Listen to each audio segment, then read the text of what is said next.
आज इस वीडियो में आपके साथ शेयर करेंगे आखिरकार ज़ीरोधा का काइट एप्लीकेशन अगर आप यूज करते हैं तो जब आप ज़ीरोधा के काइट एप्लीकेशन में आप अपना देखते होंगे फंड बैलेंस, तो वहाँ पर आपका जो फंड बैलेंस है वो आपका माइनस शो हो रहा होगा। तो आज हम इसी के बारे में जानेंगे कि ज़ीरोधा एप्लीकेशन के अंदर जो आपका फ़ंड है वो आपका माइनस में क्यों शो हो रहा है। जैसा कि आप देखिएगा हमारा जो फंड बैलेंस है वो यहाँ पर माइनस में दिखाई दे रहा है।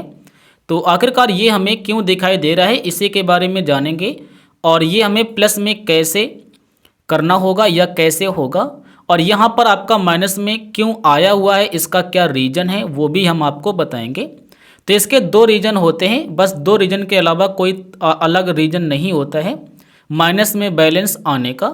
सबसे पहला रीज़न आपका ये होता है कि जैसे आपने यहाँ पर 100 रुपये ऐड किए, 100 रुपये आपने ऐड किए, 100 रुपये ऐड करने के बाद मान लीजिए कि आपने कोई एक शेयर बाय किया जिसका प्राइस था 90 रुपये या 95 रुपये, आपने उसे बाय किया। यहाँ पर आपके रुपए बचे 5, यानी कि आपके 5 रुपये बचे या 10 रुपये बचे। लेकिन जब आपने शेयर को बाय किया तो उसमें आपका डीपी चार्जेस, आपके ब्रोकरेज चार्जेस, एसटीटी चार्जेस, बहुत सारे चार्जेस आपके लगते हैं, स्टैंप ड्यूटी चार्जेस जो होते हैं। तो ये सारे चार्जेस मिलाकर मान लीजिए कि आपका 20 रुपये का चार्जेस लग गया। तो अब आपका क्या होगा कि यहाँ पर 10 रुपये था लेकिन चार्जेस लग गया 20 रुपये का, तो आपके माइनस में चले जाएंगे 10 रुपये। तो पहला रीज़न ये होता है कि जब आप यहाँ पर ट्रेडिंग करते हैं या इन्वेस्टमेंट करते हैं तो इन्वेस्ट करते समय आप अपने सारे पैसे इन्वेस्ट कर देते हैं, उसके बाद जो आपका इसमें चार्जेस और ब्रोकरेज लगता है उसके लिए पैसे जब यहाँ पर नहीं बचते हैं तो आपका बैलेंस माइनस में चला जाता है, माइनस में दिखाई देना स्टार्ट हो जाता है। तो पहला रीज़न आपका ये हो गया। इसके बाद दूसरा रीज़न ये होता है कि ज़ीरोधा का जो डीमेट अकाउंट है इसका AMC charges, account maintenance charges जो होते हैं वो आपके क्वार्टरली 17 प्लस 18% जीएसटी के साथ लगता है। कहने का मतलब है कि आपका पर क्वार्टर हर 3 महीने में आपको 70 रुपये प्लस 18% जीएसटी के हिसाब से चार्जेस लगते हैं एएमसी के। एक साल की बात करें तो 300 रुपये प्लस 18% जीएसटी के हिसाब से एएमसी चार्जेस आपका प्रति ईयर लगता है। तो हो सकता है कि यहाँ पर आपका एएमसी चार्जेस दिख रहा होगा, जैसे कि आपको दिखा दें इसका एएमसी चार्जेस क्या होता है। तो यहाँ पर देखिएगा इसमें बताया गया है AMC charges for basic service demat account. अगर आपका बेसिक सर्विस डीमेट अकाउंट है तो आपको कौन कौन से चार्जेस लगेंगे। मान लीजिए बेसिक सर्विस डीमेट अकाउंट है तो आपको क्या चार्जेस लगेंगे। तो अगर आपका ये वाला अकाउंट है तो इसमें आपको बताया जाता है अप टू 4 लाख, यानी कि अगर आप 4 लाख रुपए तक इन्वेस्ट करके रखते हैं होल्डिंग में, यानी कि इसमें इतने रुपए का होल्डिंग है तो आपका एनुअल चार्जेस, क्वार्टरली चार्जेस नहीं लगता है। मान लीजिए कि आपका जो होल्डिंग है वो यहाँ पर 4 लाख से 10 लाख के बीच में है तो आपका प्रति ईयर 100 रुपये प्लस 18% जीएसटी लगेगा, और 25 रुपये प्लस 18% जीएसटी ये आपका क्वार्टरली लगेगा हर 3 महीने में। उसके बाद नीचे आते हैं, मान लीजिए कि AMC charges for non BSDA account, यानी कि बेसिक सर्विस डीमेट अकाउंट अगर आपका नहीं है, अगर है तो क्या लगेगा और अगर नहीं है तो आपका क्या लगेगा। जैसे कि इंडिविजुअल में हम सभी लोग आ जाते हैं।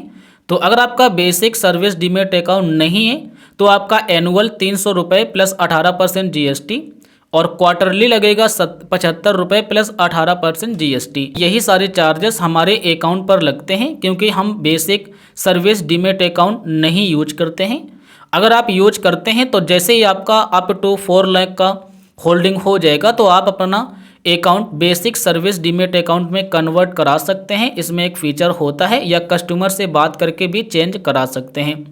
तो अब आप समझ गए होंगे कि अगर आपका BSDA यानी कि full form basic service demat account अगर आप ये नहीं चला रहे हैं, आप ये यूज नहीं करते हैं ये वाला अकाउंट या प्लान, तो आपको एनुअल चार्जेस इस हिसाब से लगेंगे, और अगर आप यूज करते हैं तो फिर आपके चार्जेस इस हिसाब से लगेंगे। तो यहाँ पर यही वाला चार्जेस हमारे बैलेंस में दिख रहा है, जो यहाँ पर देखिएगा 75 प्लस 18% जीएसटी जब आप जोड़ेंगे तो उतना ही रुपए आएगा जितना हमारा बैलेंस यहाँ पर दिख रहा है लगभग में। तो इस तरीके से आप समझ गए होंगे कि आपका जो माइनस में बैलेंस है वो यहाँ पर दो प्रकार से दिखाई देता है। उसके बाद अब आप इसे प्लस में कैसे करें, तो इसे प्लस में करने का बस एक तरीका है कि आप यहाँ पर इतने रुपए जमा कर दें और ये आपका प्लस में हो जाएगा। और अगर आपके मन में एक भी बार ऐसा प्रश्न आ रहा है कि हम इसे जमा नहीं करेंगे तो क्या होगा, तो आपको बता दें जब आप ये जमा नहीं करते हैं तो इसमें फिर लेट फीस लगना स्टार्ट हो जाती है डेली की। जैसे डेली आपको 40 पैसे, 10 पैसे, 20 पैसे, 30 पैसे आपके अमाउंट के हिसाब से कभी 1 रुपये भी लगना स्टार्ट हो जाएगा डेली का।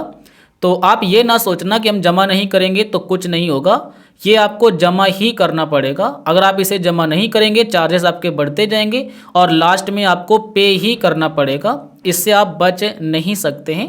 तो अगर आप इसे बचना चाहते हैं तो बस आप ये वाला एक बार अमाउंट पे कर दें जो आपका माइनस में है और फिर इस अकाउंट को आप डिलीट करवा दें, इसे आप बंद करवा दें, तब आपका कोई चार्जेस नहीं लगेगा। अगर आप यहाँ पर इन्वेस्टमेंट नहीं करते हैं तो आप इसे बंद करा सकते हैं, नहीं तो फिर आपके ये चार्जेस लगेंगे और आपको देना ही पड़ेगा। तो हम यहाँ पर क्या करेंगे, ऐड फंड पर क्लिक करेंगे। हम यहाँ पर 100 रुपये ऐड कर लेते हैं और यहाँ पर अपना हम बैंक चूज़ करेंगे जैसे यही वाला। उसके बाद अपना UPI ऑप्शन चूज़ करेंगे, ये वाला ऑप्शन है UPI को चूज़ करेंगे और हमारे सामने आ जाएगा पेमेंट करने के लिए पेज। तो चलो हम यहाँ पर फ़ोनपे से कर देते हैं और उसके बाद वंस पर क्लिक करेंगे। हमारा यहाँ पर फ़ोनपे ओपन हो जाएगा और 100 रुपये का पेमेंट हमें यहाँ पर करना होगा। तो चलो हम यहाँ पर 100 रुपये का पेमेंट करेंगे, पे के बटन पर क्लिक करके और अपना हम UPI पिन इंटर कर देते हैं, राइट करेंगे और जैसे आप अपना पेमेंट यहाँ पर जमा कर देंगे उसके बाद देखिएगा कि जो आपका बैलेंस है वो आपका तुरंत बैलेंस प्लस में आ जाएगा। जैसा कि देखिए अभी यहाँ पर 100 रुपये दिख रहे हैं लेकिन आपका जो माइनस में था वो यहाँ पर अभी कट जाएगा। तो इस तरीके से आप अपना जो माइनस में बैलेंस है उसे आप प्लस में करा सकते हैं और इसका रीज़न क्या है वो मैंने आपको यहाँ पर बता दिया है। अब अगर आपको ये जानकारी पसंद आ गई हो तो यार वीडियो को लाइक ज़रूर करिए, चैनल पर पहली बार आए हो तो सब्सक्राइब भी कर लेना।